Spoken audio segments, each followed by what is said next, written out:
Hello बच्चों, आप सभी को आज हिंदी में हम बताने वाले हैं कि क्या आपको हिंदी में कितना करके आना है, कितने शब्दों में क्या लिख कर आना है कि आपके अच्छे नंबर आ जाए।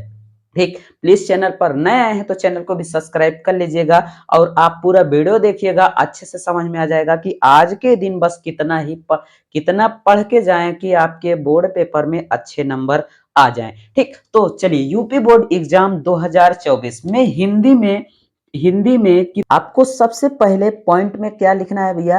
तो सबसे पहला पॉइंट आपका आएगा कि हिंदी साहित्य परिचय। हिंदी साहित्य परिचय, ठीक, परिचय। तो हिंदी साहित्य परिचय में दो लोगों का परिचय आएगा। पहला होगा लेखक का परिचय, किसका? लेखक का। और उसके बाद दूसरा होगा कवि का। ठीक, इन सभी का लेखक और कवि का परिचय कितने कितने शब्दों में लिखना है। ठीक, दूसरा हमारा आएगा पत्र लिखना। ठीक, क्या आएगा? पत्र लिखना। पत्र लिखने के लिए आएगा तो पत्र लिखना कितने शब्दों में पत्र लिखना है, कितने आसान शब्दों में, कितना अच्छे से लिख दें कि निबंध पत्र में आपको अच्छे नंबर मिल जाएं। ठीक, तीसरा जो आपका आएगा क्या लिखने के लिए आएगा? निबंध। ठीक, निबंध लिखने के लिए आएगा। निबंध भी कितने शब्दों का आएगा, कितने नंबर का आएगा, ताकि आपके अच्छे नंबर उसमें भी आ जाएं। चौथा हमारा जो आएगा क्या आएगा कि काव्य गद्य काव्य खंड गद्य काव्य खंड से। ठीक, गद्य काव्य खंड से भी यहां से भी कितना नंबर का आएगा और कितना कैसे करना है। ठीक, पांचवा पॉइंट हमारा है कि कहानी। आपको कहानी, कौन सी कहानी याद करके जाएं और ठीक कि आपके माइंड पर भी प्रेशर ना हो और अच्छे से लिख कर आ जाएं। ठीक, तो चलिए देखिए, हिंदी साहित्य का लेखक और कवि, इन दोनों में से आपके 5-5 नंबर के दोनों का आएगा। तो 5-5 करके 10 नंबर का आपका होगा यहाँ से। ठीक, तो इनका जो शब्द लिखना है 80। देखिए, आपको ज्यादा भी नहीं लिख के आना है क्योंकि आपके पास टाइम ज्यादा नहीं है। 3 घंटे 15 मिनट का ही टाइम है। 15 मिनट आप पढ़ने में निकाल देंगे। ठीक, 3 घंटे आपको मिलेंगे। ठीक, जिससे कि 80-85 शब्दों में अच्छे से आप क्या कर देंगे, लेखक या कवि का जीवन परिचय लिख देंगे तो आपके अच्छे से 5 नंबर मिल जाएंगे। ठीक, अब पत्र लिखने के लिए आएगा तो पत्र लिखने के लिए भैया आपको 80 से 85 शब्द इसमें भी लिखना है, जो कोई पत्र लिखने के लिए 6 नंबर का आता है। ठीक, तो 6 नंबर आपको अच्छे से मिल जाएगा। ठीक, ज्यादा नहीं करके आना है, सिर्फ आपको 80 से 85 शब्द अच्छे शब्दों में, साफ साफ शब्दों में लिख कर आना है। बस आज के दिन इतना ही कर लीजिए, आपके अच्छे नंबर हिंदी में आ जाएंगे। ठीक, अब देखिए निबंध आता है तो निबंध में पर्यावरण प्रदूषण पर निबंध। ठीक, पर्यावरण प्रदूषण पर निबंध हमने बता ही दिया है। ठीक, प्रदूषण पर निबंध या फिर जनसंख्या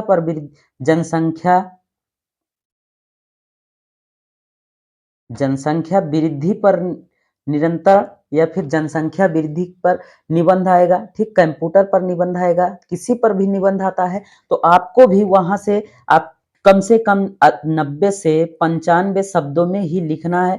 ठीक, आपको समय का विशेष ध्यान देते हुए 90 से 95 शब्द लिखेंगे। यह आपके 9 नंबर का क्वेश्चन 9 नंबर का आता है। ठीक, तो 9 नंबर आप ठीक 1.5 से 2 पेज तक लिख देंगे तो 90 से 95 शब्द हो जाएगा। कोई वहां पर देखता नहीं है कि आपने कितने शब्दों में लिखा है। ठीक, सिर्फ इतना देखा जाता है कि आपने सही सही साफ साफ लिखा है और कम से कम 1 से 1.5 पेज 2 पेज लिखे रहेंगे। कम से कम 2 पेज पर लिख कर आएंगे तभी आपके पूरे 90 से 95 शब्द हो जाएगा। ठीक, एग्जामिनर भी इतना समझदार होता है कि वह 90 से 95 शब्द को अच्छे से समझता है कि कितने शब्दों में आ जाएगा। ठीक, इस तरीके से आपको यहाँ से क्या करना है, करके आना है। ठीक, अब गद्य काव्य खंड से यहाँ से आपके 30 नंबर का क्वेश्चन पूछा जाता है। इसमें देखिए गद्य दिया रहेगा। ठीक, गद्य दिया रहेगा और गद्य को पढ़ना है, उसमें संदर्भ पाठ्यांक कहाँ से किस पाठ से लिया गया है।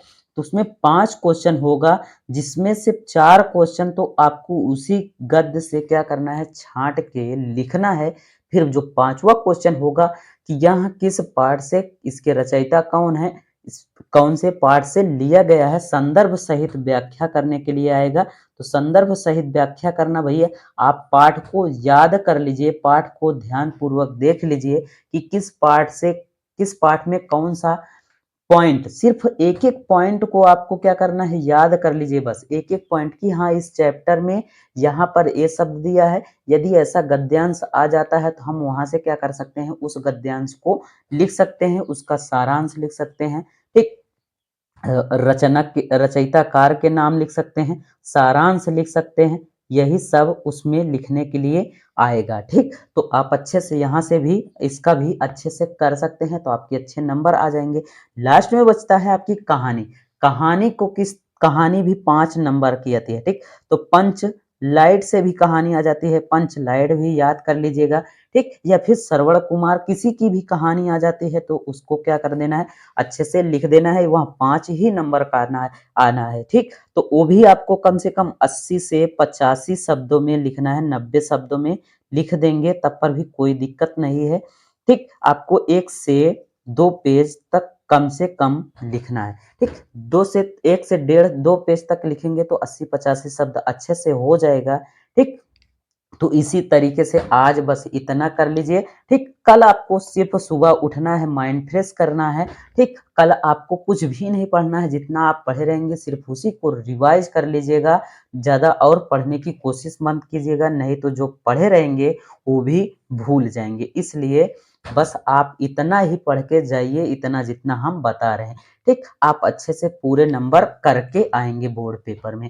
ठीक, क्योंकि आप ज़्यादा पढ़ेंगे, अब टाइम आपके पास विशेष नहीं है, तो ज़्यादा पढ़े रहेंगे तो आपके क्या होगा कि जो पढ़े रहेंगे वो भी भूल जाएंगे। इसलिए बस इतना ही तैयार कर लीजिए। ठीक, वीडियो पसंद आए हो तो लाइक कीजिएगा, दोस्तों तक जरूर शेयर कीजिएगा। मिलते हैं और किसी मज़ेदार वीडियो में, तब तक के लिए thank you, take care, good bye, जय हिंद। बस आज इतना ही तैयार कर लीजिए।